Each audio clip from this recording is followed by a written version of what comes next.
Marseillais, moi ça va pas. Et je pense que c'est la même chose pour vous, supporters marseillais. Voilà, cette vidéo, voilà, c'est une vidéo un peu à l'arrache, les gars, désolé pour ma tête. J'ai une gueule de con, je viens d'entrer du taf, enfin, j'ai une gueule de con, je sais, rigoler si vous voulez, bref. Euh, je fais une vidéo à l'arrache pour faire un petit point retour sur ce qui se passe à Marseille, sur nos déceptions, sur nos humiliations des derniers temps. Voilà, hein, les gars, c'est triste en fait. Il y a plein de points que j'ai envie de parler avec vous, pour être honnête, que ce soit sur le mois de janvier qui a été mais catastrophique, que ce soit sur la mentalité des joueurs, des dirigeants, de l'entraîneur, surtout on va beaucoup parler de Zerbi. C'est c'est c'est waouh. Ça va être une vidéo, voilà, beaucoup de facecam, je viendrai peut-être vous montrer des images peut-être plus tard, mais là ça va surtout être du facecam. Euh, non, c'est compliqué ces derniers temps parce que bah on paye en fait de nos erreurs, que ça soit sur le plan l'affaire Rabiot qui a été là en tout début de saison, que ça soit sur les joueurs qu'on a recrutés, que ça soit sur les non-matchs qu'on fait, sur les choix de Zerbi, on le paye et très très fort. On le paye, mais plus que fort même. Et non, non, c'est compliqué.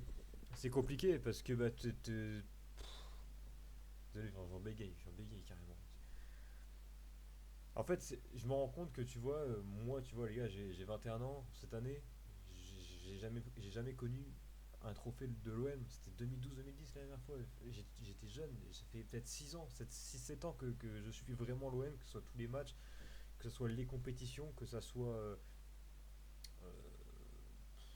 bah non, mais tous les matchs, quoi, les actualités mercato, etc. Quoi, mais bon, excusez-moi, c'était la cam. Non, non, t'as l'impression en fait d'être trahi par les joueurs, par ce qu'ils proposent sur le terrain, par leur mentalité, par n'importe quoi en fait. T'as l'impression d'être pris pour un con de A à Z en fait. C'est-à-dire que toi, t'es là, t'es supporter de l'OM, tu t'es hypé par le match, même si tu sais que t'es pas forcément favori, que ce soit contre Paris, que ce soit contre Liverpool, même contre Bruges. Je ne sentais pas gagner, je vous dis la vérité, et c'est ce qui s'est passé. Lol. Et mais t'as quand même une sorte de hype qui te dit, voilà, tes supporters supportent ton équipe. Mais en fait, tu finis déçu, et c'est comme ça toutes les saisons à l'OM. Tu fais une saison de merde, tu vires ensuite des joueurs qui ont fait une mauvaise saison, pour après être hypé par les recrues que tu fais, et ensuite, c'est une maladie parce que quand une nouvelle saison revient, débute, bah t'es déçu pareil, en fait. Parce que la saison dernière, on n'a pas joué l'Europe, et on a eu des fraudes, que ça soit le match aller et retour contre Auxerre, que ce soit le match contre Reims, et on en a eu des bourdes l'année dernière. Et là, cette année, le mois de janvier, c'est trop. Sur le trophée de champion perdu à la dernière minute, le 2-0 contre Nantes, le 3-0 contre Bruges, contre Liverpool, et maintenant le 5-0 contre Paris. Et en plus, t'as Lyon qui nous passe devant. Mais c'est abusé. C'est abusé. Moi, j'ai du mal à imaginer comment l'OM redeviendra ou deviendra un grand club en fait. Parce que voilà, moi, j'ai pas connu l'OM dans les années 80-90 où on était vraiment au sommet. Mais je pense qu'on revivra jamais ça, que ça soit bien clair, parce que tu vois, as des, t'as des choses qu'il faut respecter. L'institution l'OM, on est fort hein, pour passer des messages. Sur l'affaire Rabiot, voilà, bagarre dans le vestiaire, et ben vous savez quoi, l'OM, très bonne idée, on va montrer aux joueurs que c'est l'institution qui est au-dessus de tout. On va montrer que peu importe le statut du joueur, s'il fait une connerie, on le dégage. Je suis désolé, ça se passe pas toujours comme ça. Ça se passe pas, on va pas revenir sur le cas Rabiot parce que c'est pas forcément ça le sujet de la vidéo, mais avoir viré Rabiot pour avoir recruté Matorailet, mais c'est une grosse erreur. Avoir mis Mbemba dans le loft pour faire jouer Cornelius, pour ensuite recruter Luis Felipe, Benjamin Pavard, c'est un gros flop. Ne pas avoir voulu augmenter le salaire de Rongier pour avoir comme milieu de terrain Matt O'Reilly, bien évidemment, avoir Kondogbia, avoir Nadir, Bakola. C'est des jeunes, mais je les mets quand même dans le lot parce que sur le terrain, c'était pas Valentin Rongier. Voilà, c'est pour ça. Mais t'avais t'as des choses. On n'a pas accepté d'augmenter le salaire de Rongier, par contre, on accepte de payer Pavard, mais je connais même pas son salaire, mais c'est le plus gros salaire du club, ça c'est sûr. pour ça que l'OM, on paye de nos erreurs et on mérite d'être. Nous les supporters, on mérite pas parce qu'on demande juste à vibrer, on demande juste à aimer notre club et à suivre notre club. Mais la vérité, c'est que l'OM mérite d'être, on va dire, d'être à ce stade-là en fait. Parce que on n'est pas constant, on n'est pas une équipe constante, on n'est pas une équipe qui a envie de s'arracher sur le terrain, on n'a pas l'équipe pour. On a une mentalité de merde. Quand Benassia est arrivé après la saison où on a fini huitième, il l'a dit lui-même. Il a dit ouais, moi j'ai vu une chose catastrophique que je devais changer, c'est la mentalité. Mais là, il y a quoi comme mentalité? Il y a quoi comme mentalité? Il n'y a rien du tout, il y a rien du tout. Que ce soit Pavard, Balerdi, même Balerdi c'est notre capitaine les gars, je sais pas si on se rend compte de la dinguerie d'avoir un capitaine aussi frauduleux. Le mec ça fait 6 ans il a l'OM, il a fait 6 bons mois, on l'a vendu comme le capitaine, le meilleur défenseur de Ligue 1, mais les gars vous allez où sincèrement? Ceux qui ont pensé ça, vous allez où? Vous allez où? Alors oui, oui, moi aussi j'étais pour bien évidemment garder Balerdi et ne pas le vendre pour 30 millions, ça je l'ai dit dans une vidéo et je l'assume. Mais c'était plus pour le statut de capitaine, pas pour le statut de niveau. C'était notre capitaine, c'était le joueur phare de De Zerbi. Donc forcément, si De Zerbi n'a plus son joueur phare, c'est compliqué. Donc il n'y avait pas qu'une question de niveau, il y avait une question aussi de hiérarchie et d'estime dans l'entraîneur. Mais Balerdi capitaine, c'est plus possible, les gars. C'est plus possible. On a des joueurs qui n'ont aucune mentalité, qui n'ont rien à faire à l'OM. Je peux t'en citer plein. Benjamin Pavard, est vraiment champion du monde de quoi? Il est nul à chier, Pavard. Il est pourri. Voilà. Pavard est un joueur pourri. Pavard est un joueur pourri. Il n'a pas le niveau pour aller à l'OM, il n'a pas le niveau pour être titulaire dans le haut tableau de Ligue 1. Et il n'a pas le niveau. C'est un genre de milieu de tableau, c'est tout. Balerdi est mauvais. Medina, on l'a vendu que le joueur parfait pour l'OM, la mentalité parfaite. Il a aucune mentalité, ce mec-là. On l'a vu contre Paris, il a fait un match de merde, il a fait un match pourrave, et en plus, ça, c'est pas son premier match où il est pourri. Pareil, alors Aguerd, je vais pas tomber dessus parce que voilà, ça reste notre patron en défense, mais les gars, dans une défense, si tu as joué avec Balerdi, Pavard et Medina à l'arrière, c'est pourquoi? C'est parce que Aguerd était blessé. Alors vous allez me dire, c'est pas de sa faute, il est blessé, il fait la canne, il joue beaucoup, ouais, pas de soucis. Mais dans l'OM, si on veut passer un cap, il faut que nos joueurs forts, nos joueurs cadres, nos joueurs, nos cadres en fait, soient aussi fiables physiquement comme mentalement. Et lui, Aguerd n'est pas fiable physiquement. Donc on n'a pas une équipe fiable tout court en fait. Mais pas du tout. Je suis désolé, j'ai peut-être en touché certains, mais Greenwood, les gars. Greenwood, alors certes, le mec a 13 buts cette saison, il me semble. Enfin, non, non, non, pas 13 buts, enfin. Oula, pardon. Il a plus de 20 buts cette saison. Il a 6-7 passes D. Alors, oui, pas de souci, il est décisif. Mais ce joueur désolé, les gars, il est surcoté ce joueur. Vous imaginez qu'il y a des supporters de l'OM qui ont créé une semi-propagande pour Greenwood Ballon d'Or? Mais les gars, mais vous voulez aller où déjà avec des supporters comme ça? Déjà, déjà rien que ça, ça pique les yeux, ça pique tout. Et comment voulez-vous qu'on passe pas pour des clowns aux yeux des autres supporters? Mais moi, que ce soit les Parisiens, les Lyonnais, bon, non, pas les Niçois, eux, c'est encore pire que nous. Que ce soit les Lillois, les Lensois, comment voulez-vous que ces supporters-là, ces équipes-là, nous prennent au sérieux? On est des clowns. La communauté Marseille, on n'est pas toxique, mais on est des clowns. On est des clowns. Et forcément, les autres se foutent de nous. Et ils ont raison, en fait. Ils ont raison. Ils ont totalement raison. Je serais supporter de, de même une équipe comme Nice, une équipe pourrave. Même là, je me permettrais de me moquer de Marseille. Parce que on est des clowns. On fait rire. On passe pour des abrutis. Que ce soit les supporters, que ce soit les joueurs qui rentrent pas sur le terrain, que ce soit De Zerbi, que ces choix frauduleux. D'ailleurs, on va en venir de Zerbi là. Alors, ce qu'il faut savoir, c'est que Marseille, on a une fâcheuse tendance à pas forcément conserver nos entraîneurs. Soit un an, 2 ans. On l'a vu avec Sampaoli, on l'a vu avec Tudor, on l'a vu avec Marcelino, avec Gasset. Bon, Gasset, c'est différent. D'ailleurs, paix à son âme. Euh, on aurait bien besoin de lui. Voilà, ça c'est paix à son âme, monsieur Gasset, merci pour tout.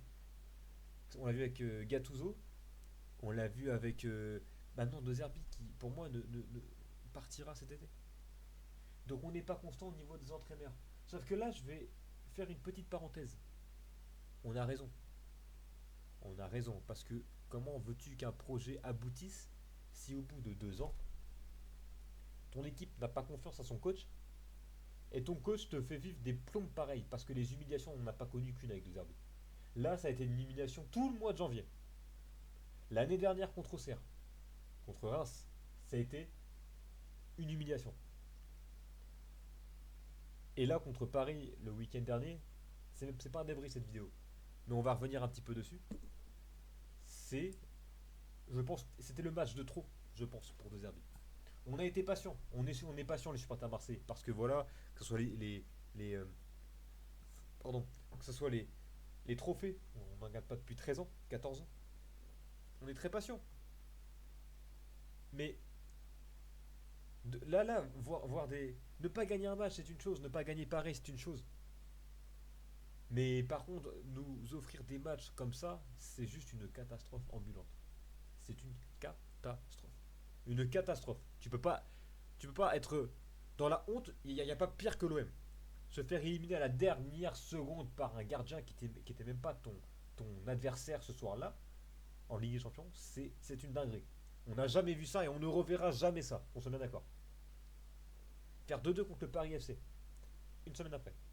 C'est une honte. En menant 2-0. 2 semaines avant, perdre 2-0 contre Nantes. Avec une prestation mais médiocre. C'est une honte. Le trophée de champion, on avait fait un gros match, certes. Mais on n'a pas de mental. Aucun mental parce qu'on avait quelques secondes à tenir. On n'a pas été capable. Contre Paris, 5-0, c'est la première fois de l'histoire de l'OM où on se prend 5 buts d'écart par le Paris Saint-Germain. Je sais pas si on. Vraiment, les gars, c'est une dinguerie ce qui nous arrive en ce moment, les supporters marseillais. Déjà, on n'est pas heureux, on est maudit, et en plus, ça, on doit supporter de regarder des brels comme Balerdi, comme Pavard. Parce que là, contre Strasbourg ce week-end, forcément, ces salopards seront titulaires. Forcément. Forcément, et forcément. Peut-être pas Pavard parce que la garde sera de retour, voilà. Mais même Medina, on n'en parle pas assez, mais sera titulaire, je pense. C'est même un point que j'ai pas abordé. Tu vois, enfin si, on y était. De Zerbi n'a pas compris aussi que son système à 3 défenseurs, ce putain de système à 3 défenseurs ne fonctionne pas. Il ne fonctionne pas. Mais non, non, non, non, non, non, contre Paris, on va mettre une défense à 3 pour repasser à 5 dans les phases défensives. Les gars, on s'est fait bouffer au milieu de terrain. On était en manque de milieu de terrain. Højbjerg a fait un match de merde et Timber, lui, a fait un bon match, mais il n'était pas aidé par Højbjerg, qui est lui censé être le patron, on va pas se mentir. Et, et après, Oh putain. Oui, je parlais de deux arbitres, excusez-moi, les gars, j'ai un petit éternuement qui n'était pas forcément agréable à entendre, bref. Et voilà, je disais que voilà, le système à 3 défenseurs ne marchait pas, mais De Zerbi était têtu avec son système. On l'a vu, quand on était à 4 derrière, ça fonctionnait mais mieux. Mais non, non, non, non, non, non, on va jouer à 3 défenseurs. Voilà. En plus, regardez la gueule des défenseurs, hein. Voilà, Balerdi, capitaine de rien du tout. Pavard, champion du monde, de rien du tout. Et Medina, le soi-disant sang chaud. Mais sang chaud de quoi Medina, c'est un manchot. Voilà. Il a pas le sang chaud, c'est un manchot, ce mec. Pavard, mais. Oh putain, mais ce genre, je vais dire dinguerie sur ce putain de joueur. Je vais plus parler de lui parce que ça va. Ce mec n'a plus rien à faire à l'OM. Doit repartir à l'Inter cet été. Balerdi doit se quitter l'OM, ou dans le pire des cas, s'il ne quitte pas l'OM, il ne doit plus être capitaine, il ne doit plus jouer. Il ne doit plus jouer. Et Medina, mais alors lui, il est surcoté, comme Greenwood est surcoté, désolé les gars, il est surcoté. Højbjerg, surcoté. Et De Zerbi est surcoté. On a une équipe surcotée. Je pense que nous, les supporters, on a des attentes de notre équipe parce que voilà, on voit l'effectif, on voit des noms, on voit Aubameyang, on voit Aguerd, on voit Medina qui a de l'expérience en Ligue 1, on voit des Greenwood, on voit des Pekshao qu'on a recruté 35 millions, on voit des Hochberg, on voit des Wea, Emerson. Alors oui, ces joueurs-là ne sont pas des flops. Heureusement qu'ils sont là, encore une fois. Mais c'est une fraude absolue. Excusez-moi les gars, je cherche un message. Ouais, non. C'est une fraude absolue. Mais non, t'as des joueurs qui. T'as des supporters, enfin même moi j'étais dedans les gars, je vais pas vous mentir. On est tous hypés par cette équipe, on a été hypés quand il y a eu 6 recrues. D'ailleurs ça c'est un problème déjà. Oui, les gars, on va en parler des 6 recrues. Des 6 recrues dans les 24 dernières heures. Ça c'est aussi un manque de travail. C'est un manque de travail de la part des dirigeants. Parce que un mercato, on a tout un mercato pour construire une équipe, pour construire un effectif, pour construire une cohésion d'équipe. Mais une cohésion d'équipe, ça se fait pas que sur tout le mercato. Ça se fait au début du mercato, quand tu as les matchs de prépa, quand tu as les premiers matchs de championnat, bah, l'équipe apprend à se connaître. Imaginez que Aguerd, Pavard, y a eu qui d'autre putain. Aguerd, Pavard, Wea, Emerson, qui sont arrivés à la fin du mercato, comment tu veux avoir des automatismes aussi facilement? Sans compter que De Zerbi, lui, qui a une super idée. Le mec fait 24 compos. Je dis des conneries, hein, bien évidemment, hein, mais il fait toutes les compos différentes possibles à chaque match. C'est du n'importe quoi cette saison. Vivement qu'elle se termine, je pense qu'il est temps. Il est temps qu'elle se termine. Je m'exprime peut-être mal. Encore une fois, je débute dans les vidéos, donc forcément j'ai encore des petites lacunes. Mais je voulais vraiment faire un point là-dessus et donner mon avis. N'hésitez pas à me dire le vôtre. Mais non, c'est abusé. Abusé d'avoir une équipe aussi décevante. Toi, t'es supporter, t'es là, t'es passionné par l'OM, comme moi je suis passionné par l'OM. Je regarde tous les matchs. Là, tu vois, malgré qu'ils m'ont déçu tout le mois de janvier, bah je serai devant le match contre Strasbourg. Bah oui. Même si je sais que j'attends pas beaucoup de cette équipe. On a, on a qu'une seule issue, c'est de gagner la Coupe de France. Parce que Ligue Champion, on avait un objectif, c'était d'aller en huitième. C'est mort. Trophée de champion, c'est mort. Championnat, je vous le dis d'avance les gars, c'est mort. Je suis même pas sûr qu'on finira dans le podium. Il nous reste la Coupe de France. Voilà les gars, on joue Toulouse, ça va être compliqué. Vous vous rappelez la clim qu'on s'est pris contre Toulouse? Le but à la dernière minute où le mec fait une touche, tête, boum, Rulis fait l'obé. Oh là là, c'est compliqué. Là, ces derniers temps, Marseille, c'est compliqué. T'essayes de suivre, t'essayes de toujours aimer cette équipe, mais là, c'est facile, c'est pas facile. C'est pas facile. On va évidemment être derrière l'équipe, malgré tout ce qui se passe là derrière. Je sais pas si vous avez vu l'info, mais Bidi Binatia devrait normalement, pourrait quitter l'OM l'été prochain. On n'arrivera pas à faire un projet stable. Parce que pour moi, là, ça va être encore un gros chantier. On va encore partir à zéro cet été. On va encore changer de coach. On va encore faire une nouvelle équipe. McCourt va encore investir dans des joueurs comme Pac Chao. Euh, oh là là. Oh là là, c'est pas possible. Je te dis la vérité, vraiment, honnêtement, on n'y arrivera pas. On n'y arrivera pas. On n'y arrivera pas. Encore, tu sais, voilà, en 2010, j'étais né. J'avais 6 ans. J'avais 5 ans, pardon. 2012, j'avais 7 ans. J'ai connu un trophée, mais j'étais jeune et je suivais pas forcément l'OM. Mais là, moi, ce qui m'a rentré, c'est surtout les générations d'après 2010 qui connaîtront peut-être pas gagner ils connaîtront peut-être rien de l'OM en fait. Et c'est triste parce que quand tu vois le niveau de l'histoire de l'OM, quand tu vois le niveau qu'on affiche sur certains matchs, devant notre situation, c'est catastrophique. C'est catastrophique. Même pareil, j'en ai pas parlé, mais par exemple, Murillo. Les gars, Amir Murillo, c'était un mec qui mouillait le maillot. Depuis qu'il est arrivé, le mec il est arrivé dans l'anonymat total et on l'a recruté pour 2 millions à Anderlecht. Le mec qui vient pour faire doublure de Jonathan Klaus. Il s'impose devant Jonathan Klaus en fin de saison. Il est titulaire toute une saison sous, sous De Zerbi l'année dernière. En étant défenseur central, piston droit, défenseur droit. Cette saison, il est beaucoup utilisé par De Zerbi.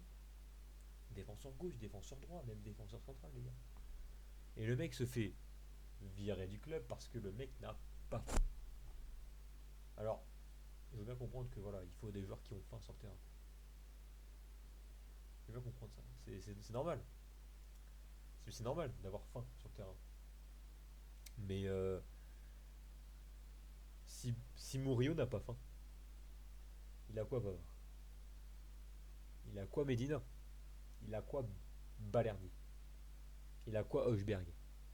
Parce que c'est des cadors, tu les respectes moins que Murillo? Les gars, non, moi je suis pas d'accord sur ça. Encore une faute professionnelle, encore une mauvaise gestion. Donc voilà, le résumé, c'est qu'on est catastrophique en gestion, on est catastrophique sur le terrain, on est catastrophique dans la mentalité, et on est catastrophique, deux Herbie catastrophiques sur les choix qu'il fait. Et il y a certains supporters qui sont catastrophiques dans leur analyse. Greenwood, Ballon d'Or, mais vous vous prenez pour qui, les gars? Sincèrement, vous vous prenez pour qui? Là, vous voulez un Ballon d'Or? Dembélé, lui, est un Ballon d'Or. Et je suis Marseillais. Lui, Dembélé a montré c'était quoi un vrai Ballon d'Or. Bradley Barcola, qui lui est beaucoup critiqué ces derniers temps à Paris, t'as montré c'était quoi un joueur d'impact. Parce qu'on comparait souvent Greenwood à Barcola. Moi, je suis désolé, les gars, on peut dire ce qu'on veut, hein. Greenwood a peut-être plus de stats, peut-être plus de talent. Mais moi, je suis supporter neutre, admettons. Je préfère avoir Barcola dans mon équipe que Greenwood. Je suis désolé, les gars, mais c'est la vérité. C'est la vérité. Le match de Barcola, il t'a pété 4-1 sur Pavard. Pavard s'est fait manger tout le match. Medina et Balerdi se sont fait bouffer par Dembélé. Nous, offensivement, Greenwood s'est fait bouffer par Mendes. Guerri n'a rien fait. Nwaneri, n'en parlons pas. Hojbjerg s'est fait pocket par Vitinha, Neves. Mayoulou même, Mayoulou qui est encore un jeune, mais lui il a montré que c'était un jeune de potentiel. Non, c'est compliqué, c'est compliqué. On a rempli quelques caisses cet hiver avec le départ de Vaz, de Bacola, de Murillo du coup, hein, voilà. Mais bon, c'est quand même une catastrophe ce club ces derniers temps. Mais bon, voilà, c'était juste pour vous parler de ça. Dites-moi ce que vous en pensez. Dites-moi, désolé pour aussi la qualité de la vidéo. Je suis pas forcément la personne la plus forte en expression orale, ni pour même pour la caméra. Ça s'améliorera avec le temps. Je suis désolé si je suis pas encore régulier. Il faut que voilà, il faut que je prenne un rythme. Il faut aussi que j'apprenne à faire des vidéos. Je suis pas encore doué. Désiré doué, lol. Mais voilà, il faut que j'améliore sur ça. Donc désolé d'avance et merci d'avoir écouté quand même. Dites-moi votre avis. Malgré tout ce qui peut se passer à l'OM, malgré tout ce qui peut se passer à l'extérieur, malgré ce qu'on peut penser, malgré ce que les autres supporters disent de nous, nous les supporters réalistes et amoureux réellement de l'OM, on se comprend.